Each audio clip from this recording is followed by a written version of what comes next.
मैं इस फैन को चालू करके ये देखने वाला हूँ कि क्या ये बोट आगे बढ़ती है या फिर नहीं, और फिर मैं 4000 मील की यात्रा करके इक्वेटर पर जाऊंगा।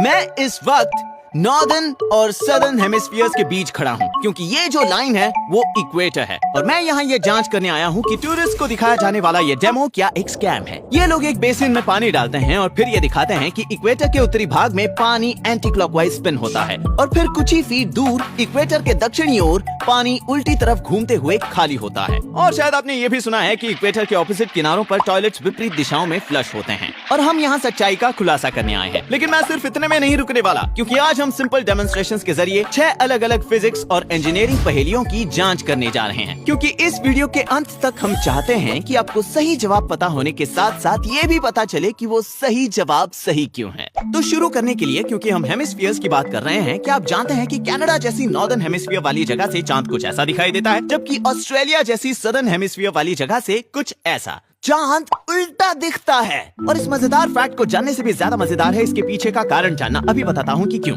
जैसा कि हम सब जानते हैं, पृथ्वी एक स्फीयर है।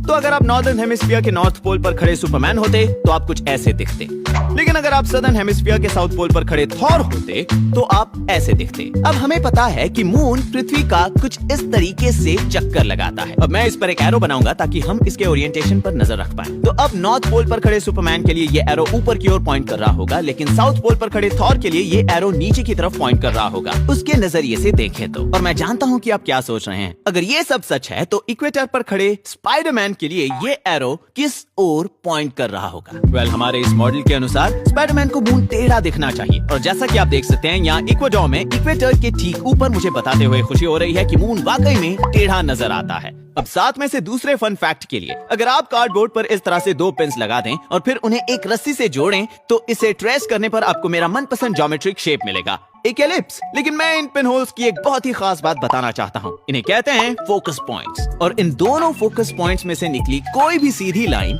एलिप्स से टकराकर हमेशा दूसरे वाले फोकस पॉइंट पर ही जाकर रुकेगी।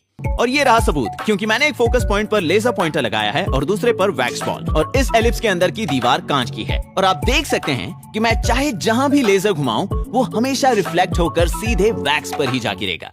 और अब मैं बताता हूं इससे भी ज्यादा कूल बात। अगर आप एलिप्स के आकार का एक बड़ा कमरा बनाएं और फिर उसके फोकस पॉइंट पर खड़े रहें, तो दूसरे फोकस पॉइंट पर खड़े किसी इंसान का खुसफुसाना भी सुन सकते हैं, चाहे वो कई 100 फीट दूर क्यों ना हो, क्योंकि सभी साउंड वेव्स रिफ्लेक्ट होकर सीधे आपके कानों पर ही पड़ेंगी। इनफैक्ट इस तरह का कमरा वाकई में मौजूद है। इसे बनाया था जॉन क्विंसी एडम्स ने यूएस के कैपिटल बिल्डिंग में, और कहा जाता है कि वो अपने दुश्मनों की चालों का पहले ही पता लगा लेते थे, जो कमरे के दूसरी तरफ उनके खिलाफ षड्यंत्र रचते। और अब क्योंकि